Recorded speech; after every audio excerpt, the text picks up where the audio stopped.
وربنا.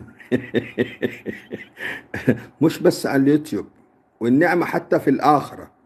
في الآخرة هناك وأنا أتحاسب، اللي حيحاسبني طبعا بأمر ربنا حقول له لي عندك طلب، قبل ما تسلخني، قبل ما تحاسبني، أفتح آخر لايف.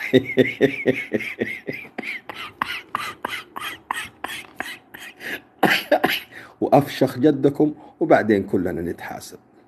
حلوين، والنعمة حلوين أبو السلاطين. كس أمك يا بلحة يا بنت الشرموطة يا عاهرة. اطلعي صوتي 300 لايف و20 منتدى انت والخول اللي عندك و20 صورة. أما أنا هطمن على درعي وأفضل أتونس مع حبيبتي دي ومع حبيبتي دي، نقعد نغني، نغازل في بعض، أسأل عن أحوالهم، يسألوا عن أحوالي، وأقفل التليفون، أروح ساعتين ثلاثة